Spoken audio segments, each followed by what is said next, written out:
y'all? Happy Saturday. We're September 14th, 2024. I'm so excited to have this conversation with you today.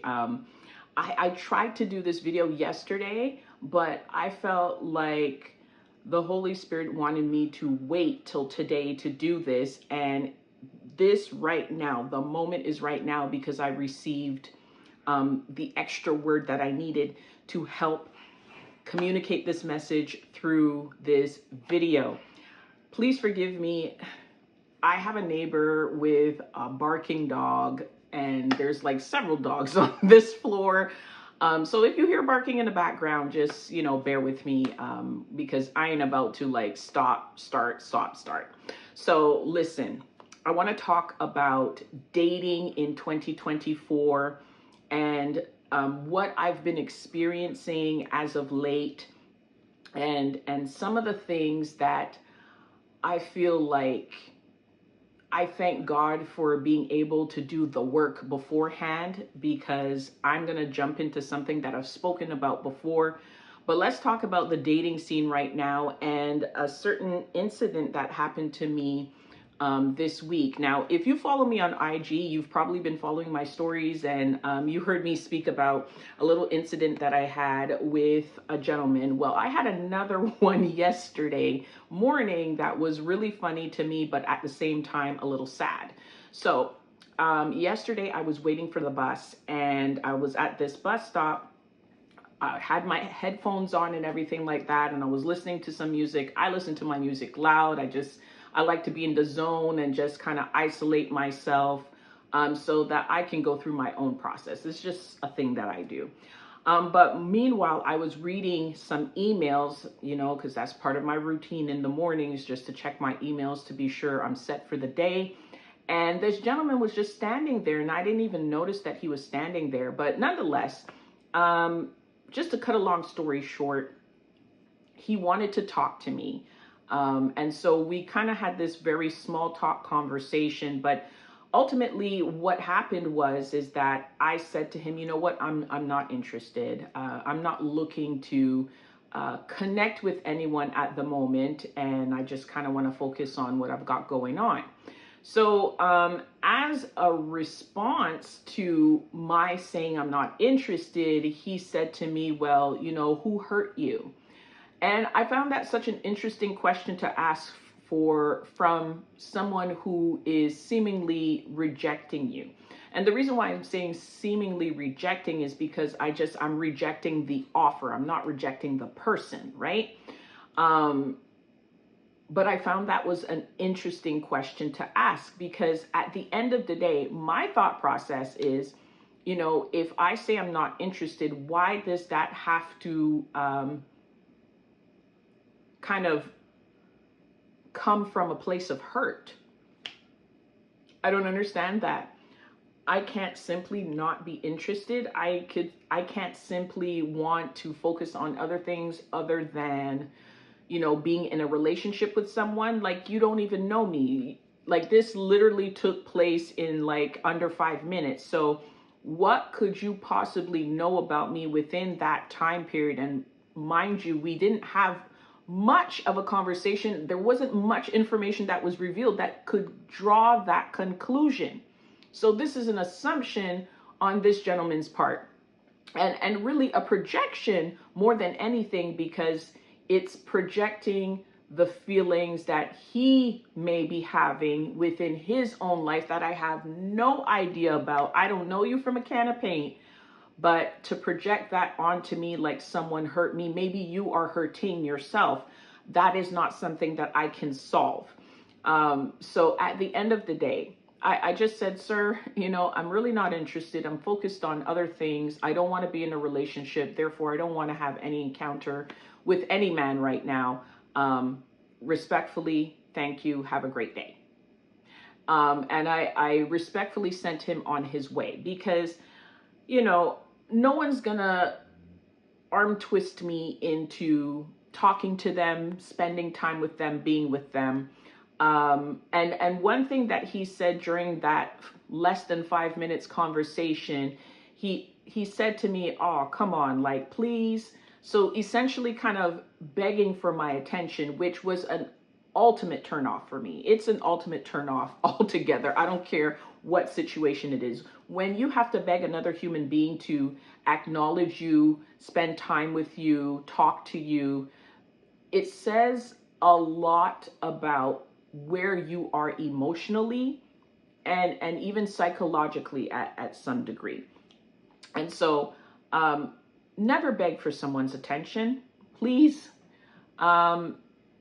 Because at the end of the day, if you feel you have to resort to doing that, there's a lot of inner work that you need to resolve, maybe some childhood wounds that you need to heal. Bottom line is you need to heal. Whatever has happened to you, whether it's recent or far in the past or in childhood, you need to heal it in order to become a better version of yourself that can discern when someone genuinely wants to connect with you versus someone who just wants your energy. And I see this person, this individual, as someone who wants someone's energy. I have gone through way too much for me to just willy-nilly give my energy to anyone. Not happening. So one of the things that comes along with this, which is a great connection to this conversation, I did another video previously about celibacy and talking about my journey in that and how long I've been in this. And one of the things that's so important about celibacy, and I discuss it in that video, is clearly defining what that means, right? And so the benefit that comes, there's many benefits, but one of the greatest benefits that comes from being celibate is the level of discernment that you gain as a result of making that commitment to abstaining, right? And there's quite a few things that go into that commitment, and it's not just about abstaining from sex. So, discernment, I feel, is the bigger gift than withholding yourself and being patient and waiting and collaborating with God on who the right person is that is supposed to come into your life and all those things. Discernment, because when you are existing in a frequency of desperation and neediness, thirsty, put whatever label you want on it, but when you're existing on that frequency, your judgment is severely hampered. It is hampered big time, because this need, this void that you want to fill so badly takes over your common sense. Now, let's not even get into whether common sense is actually common, but let's just say common sense. It really does override your common sense. And so you settle instead of making well-informed decisions on who you want to spend your time with and the amount of energy that you want to give in this, situation, if you will, or this friendship or this relationship or this dating situation. That can be crippled when you feel like, oh, I need to be around someone and I can't be by myself, and et cetera, et cetera. And then you have a lot of people out here who are wolves in sheep's clothing as well, and who want to manipulate and misuse and abuse you for their own sick pleasure. And so you've got to be alert into why someone wants to connect with you. And when you feel a low frequency for yourself, it's hard to define whether that person is existing in that low frequency. You're more likely to settle with a person that's in a low frequency because, like attracts like. So at the end of the day, I just want to encourage people to really just take the time to get to know people. Don't jump into a relationship so quickly. Don't beg for someone to be in your space because you can actually attract harmful situations to yourself based on your own personal neediness. So take your time, slow down. There's no rush. I know we worry about this biological clock and all of this stuff, and I'm getting older and I have no children. I want to have children and this, that, and the third. And I get it. I completely get it. But at the end of the day, what I'm encouraging you to do is to just slow down, practice some discernment, focus on yourself so that when you come into these encounters like what I encountered, yesterday, you can say to yourself, no thanks, because I see where you're coming from a mile away and I've been down that road before. I don't want it. I will wait for the person God has for me.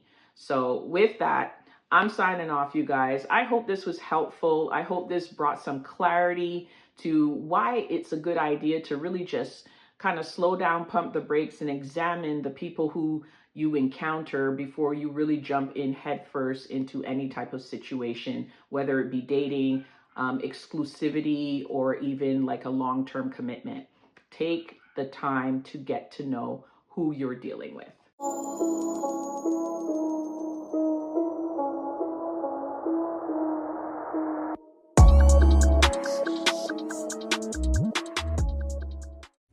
Hey there, if you want to hear more about celibacy and the 3 things that I ask women to focus on while on their journey, click on the video right here. And if you're about personal development and becoming the best version of yourself, then click on the subscribe button here and join the community. I can't wait to see you. But until next time, take care.